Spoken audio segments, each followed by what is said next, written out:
공실률이 많다. 그리고 임차인이 대장이다. 그리고 내년에 금리는 안 떨어진다.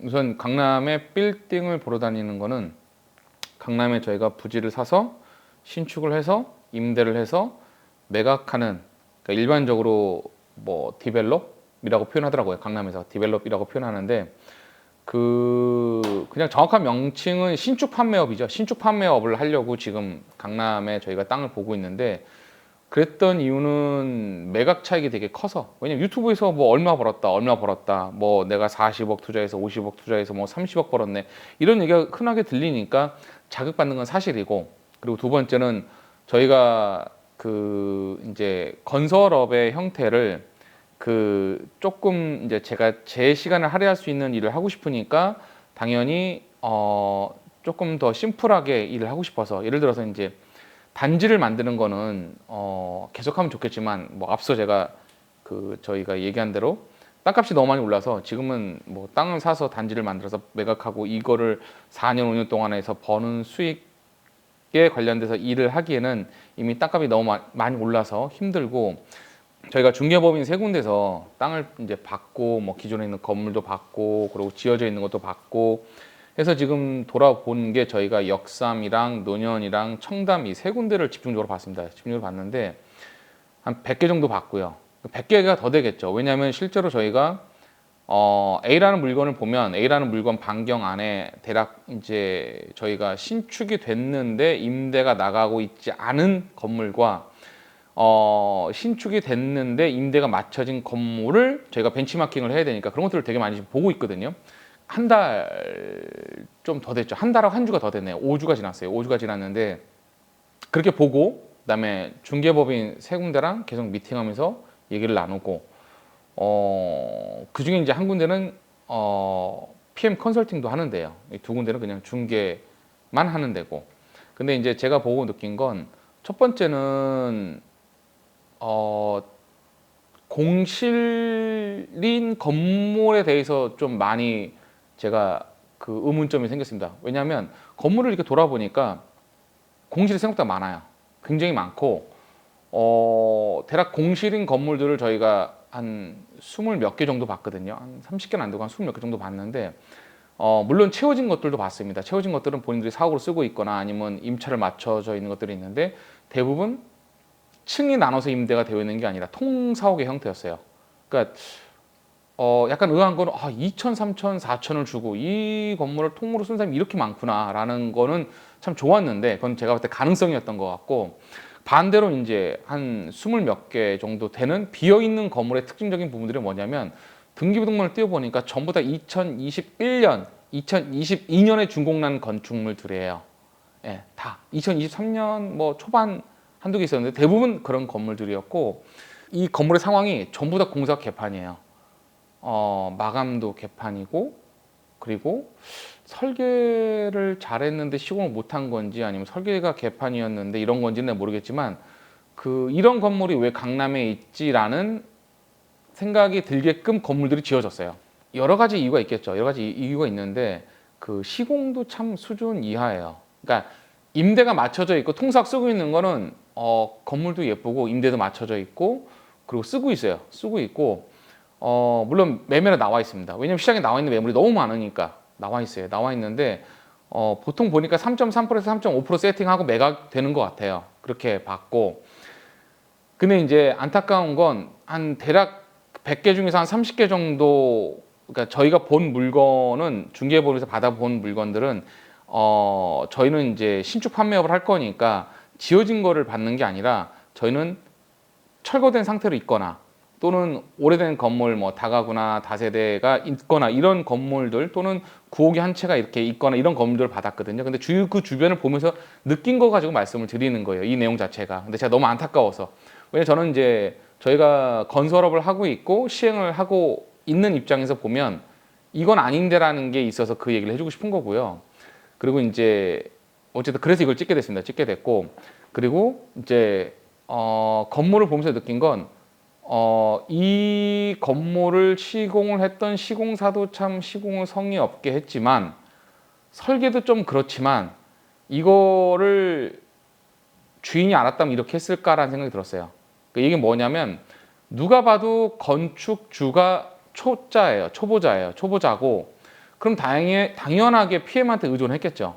근데 이거를 진행하면서 PM한테 1억이고 2억이고 돈을 줘서 이게 임대가 안 맞춰지면 책임은 누가 지냐 이거죠. 그러니까 제가 안타까운 건 지금 강남바닥에 중개법인이라고 하시는 분들 중에서 중개법인만 하는 건 아무 상관이 없죠. 법의 범위 안에서 일을 하고 있으니까. 근데 그 범위를 벗어난 PM이라는 건 이럴 수도 있고 저럴 수도 있거든요. 그러면 그 사람이 건축사인지 건축기사인지 아니면 경력수첩이 있어서 경력수첩이 있어서 고급 이상이 되든지 고급이나 특급은 참고로 20년, 25년입니다. 굉장히 오랜 시간을 그 업종에 일을 해야지 가능한 건데 아니면 PM 관련된 컨설팅 회사에서 일을 했던지 이런 경력들을 보고 PM을 맡겨야 되는데 아무것도 없는 사람한테 그냥 말을 잘하니까 많이 해봤다라는 그 사람 말만 믿고 돈을 1억이고 2억이고 줘서 이거를 업무를 맡기고 이 업무를 수행을 하고 저는 되게 바보 같은 짓이라 생각을 하거든요. 근데 이제 이 말씀을 왜 드리냐면 이 건물이 그냥 단순하게 똑같은 어떤 그 형태인 게 이러니 그렇지만 등기부등본에 주인의 이게 주소나 이런 게 나오지 않습니까? 그러면 서울 사람이 아닌 사람도 많아요. 그리고 어리신 분도 많아요. 그리고 유한회사도 많아요. 근데 이 사람들이 제가 볼 때는 조금 안타까운 거죠. 그러니까 그냥 본인이 공부해서 안 될 것 같으면 손을 대지 말거나 들어가지 말아야 되는데 그냥 PM한테 의존해서 땅을 사고 건물을 짓고 임대를 맞추고 그걸 매각하고 이거에 대해서 맡긴다는 것 자체가 저는 바보 같은 짓이라고 생각하는 거죠. 하면 안 되는 거죠. 왜냐면 본인이 할 수 있는 능력이 되면 하는 거지만 의존해서 한다? 그거는 PM만 돈 벌어주는 거지 뭐하러 그 일을 합니까? 할 필요가 없는 거죠. 그러니까 저는 그렇게 생각을 해요. 생각을 하고 그리고 이제 이런 상황들이 계속 가게 되면 누구만 죽어나냐면 건물 주인만 죽어나죠. 왜냐하면 결국 땅을 사서 건물을 지어서 임대를 맞춰야지만 3.3%에서 3.5% 안에 들어와야지만 본인이 원하는 가격에 매각할 수 있을 텐데 건물도 시공이 허접해요. 그리고 입지도 좀 애매해요. 그 상태에서 임대도 안 돼요. 그러면 땅이 50억이면 대출을 한 30억 이상 받았을 텐데 그리고 공사하면서 또 대출을 10매덕을 받았을 텐데 40매덕이 되는 대출을 받고 그거를 매달 이자를 내고 있으면 얼마나 버티겠습니까? 근데 그럼 이런 얘기 하겠죠. 싸게 임대하면 된다고. 그러면 매각을 못 해요. 왜냐하면 3.3% 미만 떨어져서 1%대 2%대 되면 이거를 살 사람이 없어요. 그럼 본인 들어간 원금도 못 건지는 상황이 되죠. 그러니까 이 프로세스 때문에 지어놓고 임대를 놓고 싶어도 임대가 안 나가니까 그냥 멍하니 쳐다보고 이자만 계속 내고 있죠. 그럼 이걸 누가 책임지냐고요. 그 PM 1억 2억 줬던 사람이 책임지나요? 책임지지 않아요. 책임지지 않고 그 사람은 뭐 금리가 올라서 뭐 경기가 안 좋아서 이런 얘기만 하고 있겠죠. 근데 결국은 본인이 책임을 져야 돼요. 그러니까 제가 볼 때 이런 상황의 건물들이 상당히 많고 그리고 이제 원래 50원이었던 게 100원이 됐단 말이에요. 그러면 제가 볼 때는 75원, 80원까지는 그냥 쭉 빠져야 되는데 한 80원, 85원, 90원까지 그냥 버티고 있는 것들이 상당히 많아요. 근데 이게 문제가 뭐냐면 지금 시장에 신규로 들어오는 사람이 없으면 이거는 빠진다고 봐요. 근데 신규로 들어오는 사람을 창출하고 있어요. 그 PM 하시는 분들이 창출하고 있거든요. 사람들 끌어모아서 강의하고 모아서 투자하게 만들고 또 PM 수수료 받고 또 공사하게 만들고 그러면 이 나중에 후폭풍은 다 누가 책임지겠습니까? PM이요? 천만의 말씀, 만만의 공떡이죠. 그 사람들 책임 안 져요. 또 핑계 대겠죠. 경기가 안 좋아서 뭐 이런 저런 얘기 할 거 아닙니까? 그럼 그 사람들한테 책임을 지우려면 계약서에 그 모든 것을 책임지겠다. 그리고 배액 배상하겠다. 임대가 안 맞춰지고 예를 들어서 매매가 안 되면 다 책임지겠다. 이런 걸 계약서에 명시를 해야죠. 그게 아니라면 하지 말아야죠. 그냥 노골적으로 말해서 지금은 제가 볼 때 선수들만 입장하는 시기인 거지 지금은. 왜냐면 50원이었던 게 100원 갔다가 60원까지 쭉 빠졌어요. 그러면 누가 들어가도 돈을 벌어요. 근데 50원이었던 게 100원 갔다가 지금 어떤 사람은 90원, 어떤 사람은 75원 여기서 왔다 갔다 하는 상황에서는 어설픈 사람이 엇박자 타면 망가져요. 그러니까 지금은 입장은 선수만 입장할 시기인 거지 개인이 이렇게 입장해서 어설프게 PM한테 부탁을 해서 일을 하고 누구 좋은 일만 시킵니까? 예, 모르면 하지 말아야지. 그러니까 제가 그게 이제 최근에 느꼈던 부분들이고, 그리고 이제 이런 상황에서 저희도 이거를 수익률 분석을 계속 하고 있을 거 아닙니까? 예를 들어서 이 땅을 사서 가설계를 떠서 건물을 지었을 때 토지 때 건축 비용, 그다음에 임대가를 산정할 거 아니에요. 근데 재밌는 게 뭐냐면 평당 15만 원이다, 16만 원이다, 12만 원이다 다 좋은데 중요한 건 임대인에서 힘의 방향이 임대인에서 임차인으로 옮겨갔어요. 들어온 사람이 갑이에요. 건물주가 갑이 아니라.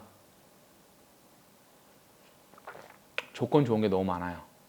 왜냐하면 임차인이 들어오면 한 달에 나갈 이자가 안 나가도 되잖아요. 3천씩 4천씩 계속 나가고 있는데 얘가 3천만 원을 줘요. 그러면 내가 얘 조건을 맞춰야지. 불과 한 2, 3년 전에는 그렇지 않았죠. 근데 지금은 상황이 그래요. 왜냐하면 빈대가 천진데 당연히 월세 내는 사람, 그 보증금하고 월세를 내는 사람을 잘만 맞추면 돈을 이만큼 벌 수 있는데 힘의 균형이 바뀌었죠 지금. 이건 뭐냐면 지금 안 지었다면 안 짓는 게 맞아요. 왜 지금 건물을 지어요? 짓는다면 똑바로 짓거나 아니면 안 짓거나. 저는 초보자들 안 지었으면 좋겠어요. 안 했으면 좋겠어요. 이런 얘기 할 수 있겠죠. 아니 네가 건물 신축 판매업을 하니까 이 시장에 우리가 들어가는 게 너한테 플러스가 안 되고 마이너스가 되니까 그런 얘기를 한다고 말할 수 있거든요. 그 바보 같은 얘기죠. 강남에 물건이 얼마나 많은데 제 이 한마디에 사람들이 들어오고 안 들어오고 합니까? 근데 제가 안타까운 거 뭐냐면 진짜 무지한 사람들은 들어오면 안 되는데 그런 사람들이 다 들어와요. 제가 보면서 느낀 거예요. 그러니까 제가 돈을 100만 원을 냈고 세미나를 갔어요. 세미나를 갔는데 세미나를 가서 보고 그 세미나 한 70명 모집해서 갔거든요. 보고 느낀 건 아니에요. 이 사람들은 하면 안 되는 사람들이에요. 해도 되는 사람들도 물론 왔을 수도 있겠죠. 어떤 정보를 얻고 싶어서. 저도 한 수 배우고 싶어서 갔거든요. 근데 결론은 입장하면 안 되는 분들이에요. 그분들 공부를 해서 본인이 안 되면 하지 말던가 공부를 해서 충분히 준비가 됐다고 하면 그때 해도 늦지 않죠. 근데 그게 급하게 서두를 이유가 없는 거죠. 왜냐하면 아까 말씀드린 대로 50원짜리가 100원 갔다가 얘가 60원까지 쫙 빠졌으면 시장을 들어가도 되고 입장을 해도 되는데 지금 75에서 밑으로 내려오지가 않고 있는데요. 그 시장을 들어갈 필요가 없죠. 그러니까 제가 지금 안타깝게 생각하는 것들은 시장이 강남은 그렇게 많이 빠지지 않았다. 그리고 시장에 들어오려고 하는 사람이 여전히 있다. 근데 그 들어오려고 하는 사람들 중에 저 같은 선수도 있지만 선수가 아닌 사람도 되게 많다. 그리고 이미 들어와서 선수가 아닌 사람들이 판을 벌려놓고 만들어 놓은 게 애물단지가 됐다. 애물단지가 많다. 그건 부실 수도 없고 팔 수도 없고 은행의 대출은 뭐 몇십억씩 있죠. 그러니까 그런 게 지금 제가 강남에 간 건물 지을 땅, 건물 100개 넘게 보고 느낀 거예요. 그러니까 너무 안타까운 거죠. 그러니까 이게 제가 볼 때는 이제 이런 부분들이 빨리 터질 수가 없는 게 땅을 사서 설계를 하고 신축하는데 1년 6개월에서 2년이 걸려요. 그러니까 빨리 터질 수가 없어요. 그러니까 지금 시장에 입장하는 사람들은 2025년이니까 뭐 안전할 거다, 금리가 떨어질 거다, 막 이런 얘기를 해요. 그건 아무도 모르죠. 근데 안타까운 건 그 사람들 한 푼 두 푼 모아서 20년, 30년 동안 모은 돈을 여기 이 시장에 들어가는 건데 자기 집 한 돈 가지고 이 시장 들어가는 건데 여기 이렇게 불나방처럼 들어간다고? 아무것도 모르는 사람들이? 그러니까 너무 제가 안타까워. 그래서 제가 그 세미나 가서 그런 얘기를 했어요. 중개법인 한두 군데 더 가보시고 그리고 건축사 분 유튜브 하시는 분 계시거든요. 그분 이진용 씨인가? 잠깐만요. 제가 한번 볼게요. 이진용 씨인가? 이관용 씨인가? 잠깐 볼게요. 제가 그분 유튜브를 들으라고 그랬거든요. 그분 건축 수업을 들으라고 제가 얘기를 했어요. 왜 그러냐면 이관용 씨네요. 네, 이관용 건축사님 그 가서 건축주 수업을 들으라고 그랬어요. 왜 그러냐면 기본적인 것들 알아야죠. 최소한 이 중개를 하시는 분보다 본인이 더 많이 알아야 될 거 아니에요. 근데 이거를 컨설팅하고 PM을 한다는 애들도 진짜 뭣도 모르는 애들인데 그 사람들 말 믿고 하는 게 저는 정말 안타깝거든요. 내년은 이제 국회의원 선거가 있으니까 당연히 많은 것들이 얽혀 있다고 생각을 하거든요. 그래서 조금 보수적으로 봐야 되는 게 맞는데 막연하게 이제 내년에 금리가 떨어질 것 같으니까 지금 뭔가 사라, 투자를 해라 이거는 좀 조심스럽다고 봐요. 그리고 제일 큰 게 생각만큼 안 빠졌다. 진짜로요. 생각만큼 안 빠졌다. 그게 상황이고 그리고 이제 물건들을 제가 보면서 잘못 산 물건들이 시장에 그렇게 많아요. 잘못 사서 그냥 이렇게 철거 다 해서 팔아주세요. 근데 웃긴 건 그걸 23억에 샀는데 30억에 금매라고. 정말요. 23억에 샀는데 원래 이게 40억이었는데 30억이 10억 금매라고 해서 가보면 가관도 아니에요. 진짜 아슬아슬하게 차 들어가는데 뭐 다가구 부셔놓고 그거 얘기를 하는데 제가 볼 때는 아직은 아닌 것 같아요. 아직은. 그러니까 뭐 저희가 이제 지금까지 시행 시공을 하면서 그리고 또는 그러니까 땅을 저희가 뭐 경매를 사든지 건물을 경매를 사든지 아니면 저희가 왜 그 중개법인을 통해서 강남의 물건을 소개받냐면요. 경매로 강남의 건 안 나와요. 안 나와요. 그리고 강남을 저희가 선호하려고 하는 이유가 지방에 경기도에 2개, 3개 하는 것보다 그냥 강남에 하나 하는 게 시간 절약, 기회비용 절약 때문에 저희가 하려고 하는 거예요. 신축 판매업을 하려고 하는 이유가 그런 거고. 그리고 이제 이런 상황에 대해서 조금 수위를 높여서 얘기하는 이유가 이 어린 양들이 피해를 보지 말아야죠. 그게 제가 좀 안타깝게 생각했던 거예요. 어쨌든 이제 공실률이 많다. 그리고 임차인이 대장이다. 그리고 내년에 금리는 안 떨어진다. 그렇게 봅니다. 그렇게 보고 그리고 내년에 브릿지 연장, 뭐 본 PF 안 들어간 것들에 대한 문제가 해결이 안 됐기 때문에 해결이 내년을 해야 된다. 그럼 당연히 지금보다 더 어려운 시기가 올 거라고 보거든요. 그러니까 제가 볼 때는 지금보다 내년 상반기가 더 좋은 시기일 거라고 봐요. 왜냐하면 정말 가격이 안 빠졌어요. 금매라고 해서 가보면 본인 손해보는 게 하나도 없어요. 그러니까 23억짜리를 40억에 내놨다가 금매라고 해서 가보니 30억이라고 10억 할인해서 가보니까 30억인데 등기부등본 띄워보니까 23억에 산 거예요. 근데 그 물건은 쓰레기예요. 그러면 그건 금매가 아니죠. 그러니까 23억에서 그 땅은 내가 안 사지만 이걸 30억에 금매라고 하는 것도 웃긴 거죠. 그러니까 매겼다 그러는데 제가 볼 때는 초보자들한테 매긴 것들 많아요. 초보자들한테. 그게 이제 제가 뭐 매겼다는 표현까지는 그렇지만 어쨌든 안타깝게 느끼는 거예요. 그러니까 이제 결론은 안타깝다.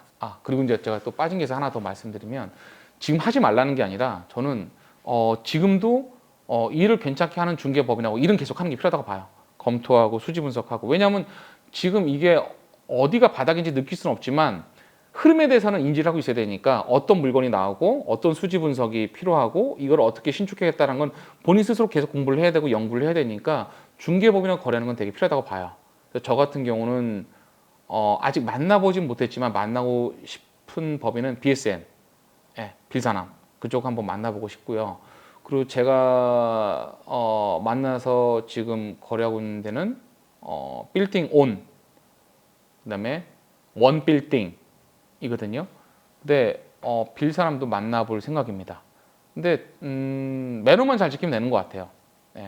선을 잘 지키고 매너, 그러니까 서로 물건 이렇게 지저분하게 안 하고 근데 내가 가서 보고 판단하고 아니면 죄송합니다라고 얘기하면 되는 거고 맞으면 더 진도를 빼는 거죠. 그러면 될 것 같고 그리고 지금은 2020년보다는 중개법인 만나는 게 조금 괜찮은 시기입니다. 그때는 사람 대접을 못 받았어요. 2020년에는 정말 기분도 나쁘고 불쾌할 정도로 그랬거든요. 근데 지금은 괜찮은 시기라고 봐요. 그리고 그 건축 공부는 이관영 건축사님 유튜브를 보면서 건축하는 걸 추천을 드립니다. 왜냐하면 굉장히 정리가 잘 되어 있고 사례도 많고, 그리고 그 건물들 가볼 수 있는 것도 되게 쉽고, 그다음 비용도 합리적으로 받으시고. 제가 그 PM 하는 데 가서 100만 원, 99만 원 냈는데 그거는 제가 떡 싸먹은 거고 너무 돈이 아깝죠. 속상하고. 이 진짜 이건 진짜 속상하죠. 되지도 않는, 진짜 수준 같지도 않은 이런 허접한 거에 내가 돈을 썼다는 게 속상한데, 어쨌든 그건 끝난 거고 지나간 거니까 그렇고, 그 절대로 PM한테 이름 맡기지 마라. 본인이 공부를 하든지 공부를 하기 싫으면 하질 말든지가 맞지. 기본적인 것도 모르는데 다 맡겨서 한다? 그럼 자살행위죠. 예. 그리고 정말 PM한테 맡긴다 그러면은 계약서에 임대차 맞추는 거 계약서 쓰고 매각 쓰고, 그게 완료가 안 되면 리턴한다, 토해낸다, 요거 계약서 쓰면은 저는 상관없다고 생각을 해요. 예. 근데 그렇게 해서 PM의 계약을 쓸까요? 도망갈 구멍 없이? 그렇지 않을 거라고 봐요. 예. 어쨌든 이게 제가 꼭 하고 싶었던 얘기입니다.